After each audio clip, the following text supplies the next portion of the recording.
Hey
everyone, this is Curtis from PSN Stores, and today we are looking at Shantae Risky's Revenge, the Director's Cut. This game came out last week. The original version, just Risky's Revenge, was originally a DSiWare game. Later on, a Director's Cut was put together, came out on PC through Steam, and now it's on PS4. If you look at the trophy list, it actually has PS3 and Vita listed, as well as PS4. So it seems like this will also come to those platforms as well, although right now it's just on PS4. It's $10. We're gonna start a new save file. So I beat it. That save file was right before the final boss. I ended up beating it. I think my time was about 4 hours and 40 minutes or so. So it's not a super long game. But we're just gonna start right from the beginning. So when you beat the game, you unlock Magic Mode, which I believe is a new addition to the Director's Cut. And as you see here, it lessens the amount of magic consumption that you use when you use the magic spell, but it cuts your defense in half, so it's kind of your hard mode. I'm actually going to go ahead and do Magic Mode, just for the heck of it.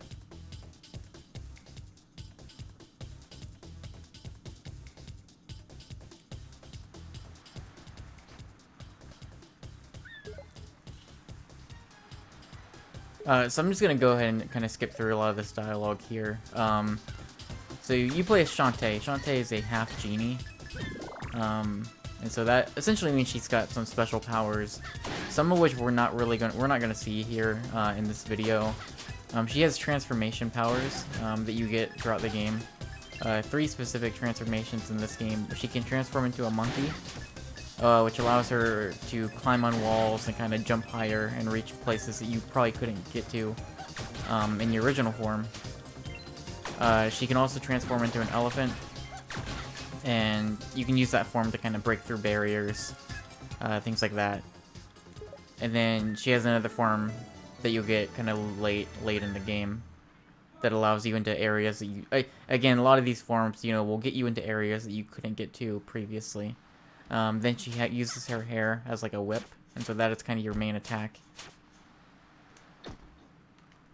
And then later on, you can also get like magic spells and different items that you can use as well.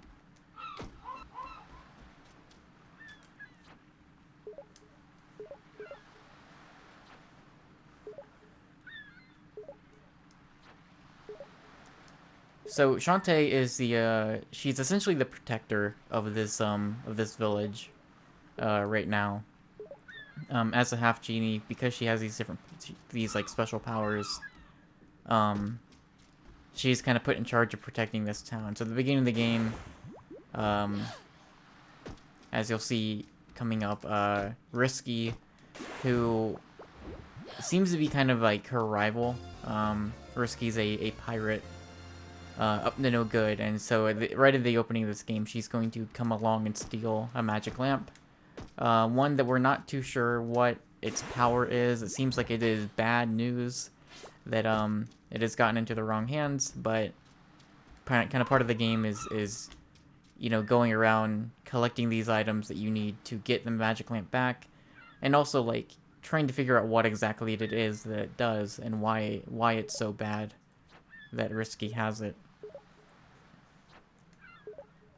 So again, I'm gonna kind of, you know, try to skip through some of this stuff just so we can show off as much as I can in this video. I also want to get the map so I can kind of demonstrate the layout. Because the world that this takes place in, obviously you're gonna be you're transitioning through different screens. So, but other than that, it's a pretty open area where this town is kind of the central hub, and then there's like 4 branching pathways that you can take. So you can go kind of deeper into a forest, you can go towards a desert, you know, various different locations, and those will lead to, like, there's a couple dungeons in the game. There are some other like kind of far off places that you can get to, maybe some people you need to meet, or just, you know, different challenges you need to pass. And it's a platformer. It's not really linear at all. I mean, I guess like the easiest thing to compare it to is Metroid. Only in that, you know, it's that style of game. You know, Metroid obviously is not the only one that does it. There's certainly a lot of indie games that have cropped up over the past few years who have this kind of progression system where you're getting an ability, and through that ability you can go back to a previous area and you can access something new. You can open a door, you can find a new hidden path, or, you know, something along those lines. And so a lot of this game is, you'll get an ability, you'll get a power, you'll get a key, and that will allow you to go, you know, traverse to a different part of the map that you've already been to. But now that you have this power, you can unlock a secret area, you can break open like a door that you previously couldn't enter, you know, various things like that. There's a good deal of backtracking. Luckily there's a pretty good warp system here, so it's not like tedious having to backtrack across the map, you know, like a few different times.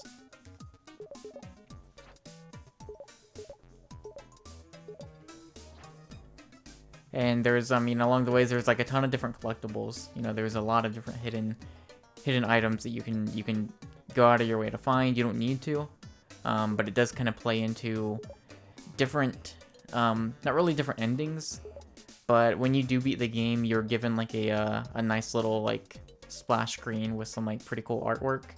And so depending on if you beat it, like if you beat it with 100% collectibles, if you beat it under a certain amount of time, like depending on the parameters in which you beat the game, like you'll get like a different little splash screen, which is kind of neat.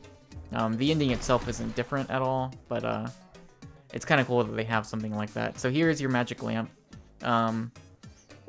This guy knows what it does. He actually knows the secret, but he is not willing to tell you. He's like, no, that's something I'm taking to my grave. I don't want the secret to get out. Let's see. Some of these cutscenes, it lets you skip them. Sometimes it doesn't. So there's Risky. Risky boots.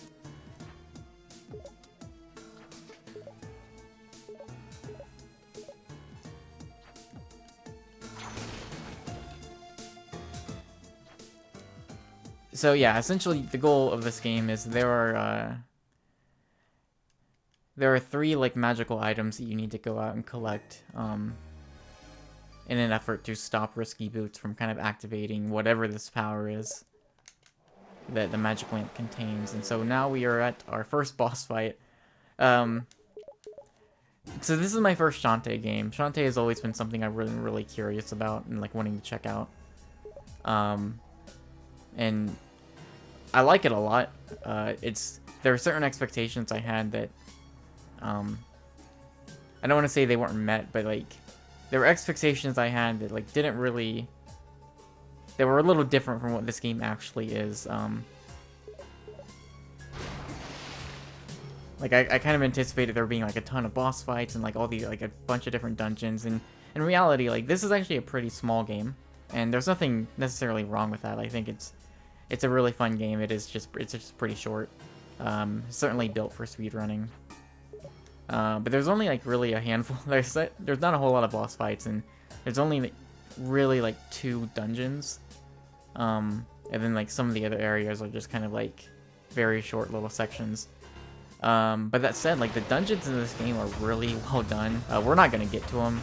The first one's a decent ways in. It takes a little while to get to.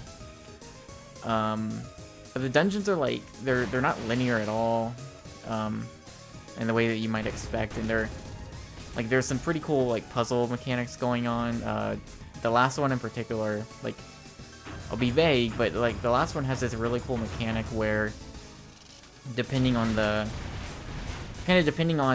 way a statue is set up, I guess is the best way to be vague about it,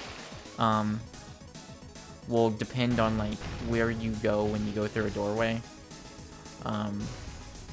It's just a really cool mechanic, and it's fun to kind of like figure out where you need to be at and like where you're headed and what direction you need to be going in, and different things like that. And usually in these dungeons are where you're getting your transformations. So all that stuff is done like really well. There's like a battle tower later in the game that you can get through, and you're kind of like climbing the tower and fighting enemies and racing against the clock. And that stuff's done really well. The lead up to like the final boss, I won't say what it is, but like the lead up to the final boss is like a pretty short section, but it's just really cool, and totally different from everything else in the game. And like even the boss, like again, there's not as many boss fights as I was expecting there to be, but like for the most part, all of them are pretty cool. So it's certainly, it's a quality over quantity kind of deal where, you can finish this game pretty easily in a sitting. But I think what's there is like really solid. I like the writing. Like the writing is really goofy. It's not I think I saw someone else refer to it as like it's not laugh out loud funny, but it's still pretty. Like it's still kind of. It's just goofy and it's funny in a way that you'll just kind of chuckle and smile at. And I think the character portraits are they look really nice, and the game actually I think looks pretty nice too. I'll actually show off. There's like 4 different options you have for how the game will display. So we'll go ahead and go into the options here. So you have 4x3 with borders, which I prefer that personally. You have the original, because it was a DSiWare game. This is kind of what it would look like originally. So you can play it like that. You have your widescreen, which is just stretched, and then you also have just 4x3 without the borders. Again, with stuff like this, I prefer having borders. That's just kind of a personal thing. But okay, so we've kind of got through the intro, so I can kind of show off some more stuff here. Here's your speedrun strat. You can kind of, if you get it right, you can kind of just quickly glide. So the actual town itself is like made up of 3 layers. Parts of the game have you, mainly when you're in the overworld, a lot of the game has you like going in between layers. I guess it would have been kind of cool if the dungeons had more of that. because they don't really. Actually, I don't think the dungeons have any of that. Come to think of it. So here's your shop. A lot of the magic stuff you're getting is going to be through the shop here. So you can buy potions for health, you can buy magic vials. Then you have your 3 specific like magic abilities. Fireball, Pike Ball, and then you have this Storm Puff. So Storm Puff unleashes a cloud that will, you know, deal lightning damage to enemies. You know, Fireball, it's pretty self-explanatory, you're just going to be throwing a ball of fire. Pike Ball actually surrounds you, and it rotates around your character, and it kind of is more of a defensive ability. One kind of like minor complaint, I guess, or gripe I have is like the Pike Ball is so good, especially as you upgrade it. I kind of felt like I didn't really need to use the other powers as much. So I kind of wish it was maybe designed so there was more reason to use the Fireball or the Puff Cloud. You also have some other abilities you can get. I'm just gonna buy the map, and then we'll run around. So we can look at the map now, and so now you see kind of, again, like I was saying, you have your town in kind of the center of the world, and everything spreads out in different directions.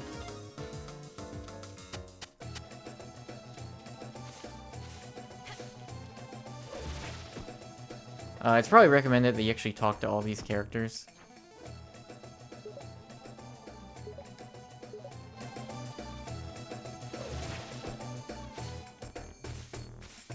Because most of them will actually give you hints at what you need to do. So some of the like main characters will actually tell you specifically, like, hey, you should probably go do this. And that's in case if you're stuck. Which I found for the most part, like, I think in the beginning, like there was a part specifically that I was having trouble figuring out what I needed to do. But once I got over that, like, for the most part, it's pretty easy to tell, you know, where you need to be headed next. It's not too difficult in that respect.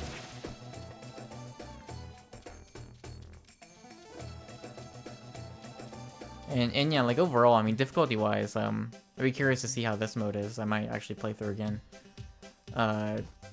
Not too hard, not too easy. The final boss can be a bit tough if you're not prepared for it. But overall, like, it's a pretty decent challenge. I do find there are some pretty heavy platforming areas. There's just a few of them. But I think like the platforming in this game feels really good. Like there's one spot in particular, kind of on the west side of the map, where you need to platform across these really tiny platforms. And it just like, it's so precise, the platforming is, like it works. Like it could be really annoying if it wasn't like as precise as it is, but like the controls just feel really good. So here you'll come across these rocks with holes in them, so you can kind of climb in. And this one I can't get right now, but a lot of them will have like treasure you can get. So, and yeah, like on the top left of the screen, that blue bar, that's my magic bar. Obviously I have no magic just yet, but if I did, that's what that would be for.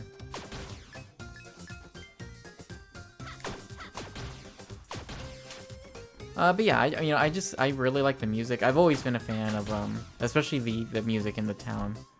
I've always been a fan of kind of this style, like, you know, like Aladdin is like the thing I grew up with, I guess, and so like the kind of Arabian Nights kind of deal, genies and all that sort of stuff. Like I really like that style, that kind of music that you find, which you get a bit of that here.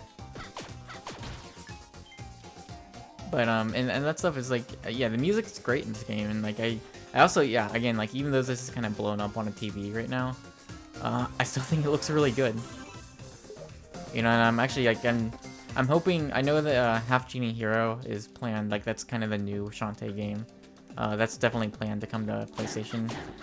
But I'm hoping that they also bring the most recent one that came out, I think last year, was I'm spacing on the name, but there was another one that came out last year on Nintendo platforms, and that one looks really cool too. So hopefully they bring that one over as well. I'm not sure if there's any plans to, although I imagine if they brought this over, that it seems like it would be likely.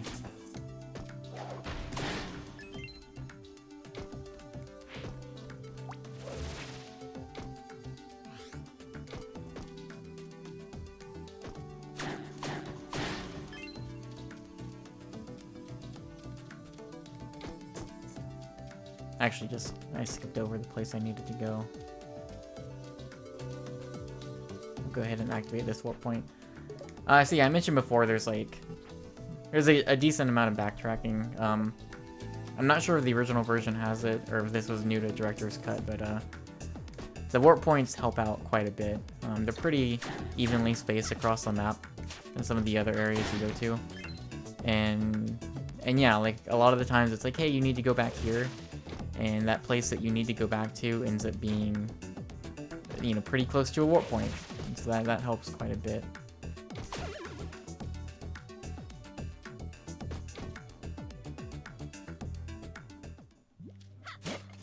So I think this actually leads to a locked door, but still get a ton of money, so that's good. We'll go a little bit longer, because there's actually some new characters that you'll see in a minute.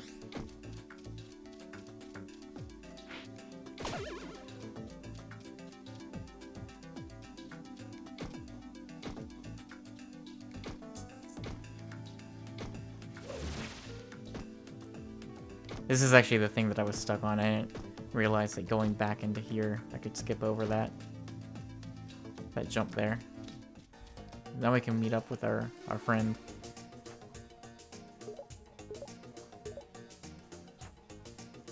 Roddy Tops. He was apparently a zombie. Anyways, we'll skip over this. But she gives us a dog, and that is a dog that we need.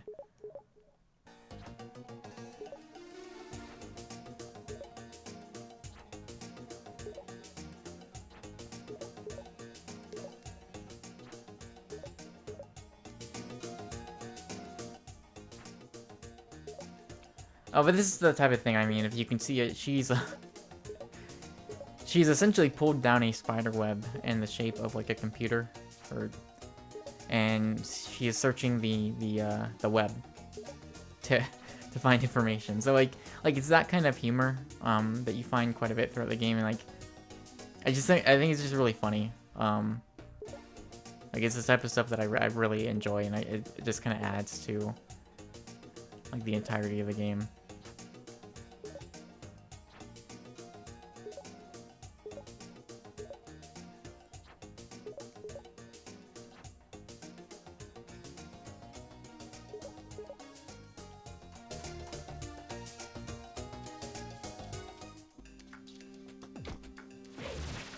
So we'll go ahead and kind of get through this forest area. It won't take too long.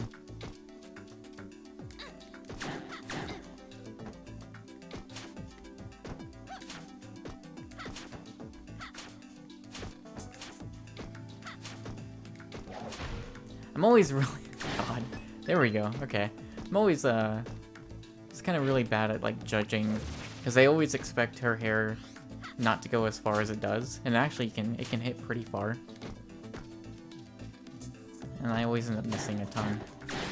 Specifically with these guys, like the guys that will fly around.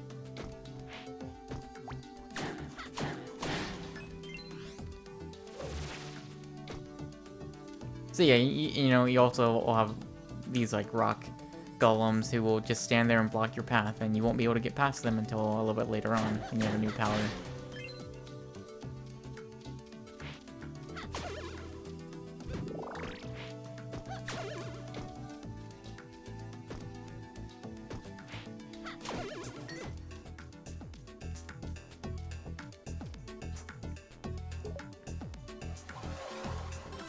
And yeah, you know, for a game that if you die, you continue from your last save point, it's nice that saving is just very, very quick, very simple.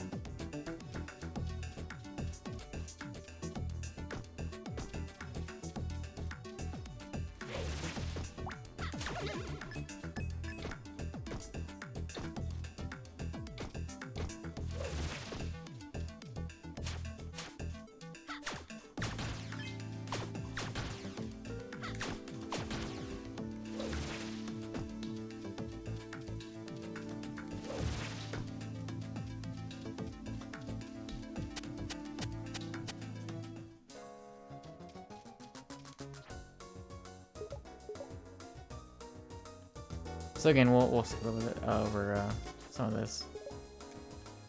But basically, she was in search of her puppy who was lost, and so now we have brought back Wobble Bell, and thanks to that, we actually get some of her cooking that we can use to enter the first dungeon.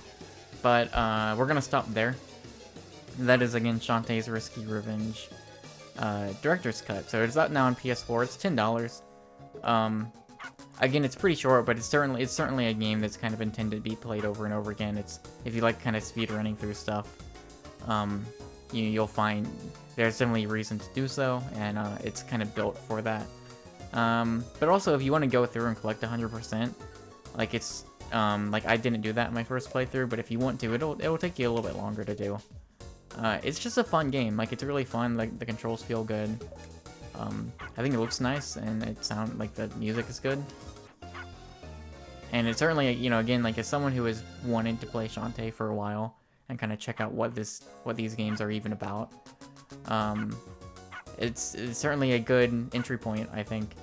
I know that there was a Shantae game on like the Game Boy, so I don't know how similar that is, but like this, I think if you've been curious about these games, and considering Half Genie Hero is coming to PS4 at some point, which will be the newest one, like I think this is a pretty good entry point, and hopefully they'll bring over the one that came out, the most recent one that came out last year. But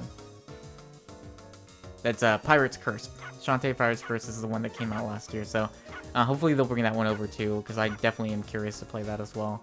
But until then, thanks for watching. Yeah, and I'll have a review of this up at some point, hopefully not too long after this video goes up. But once again, yeah, thanks for watching, and I'll see you all later.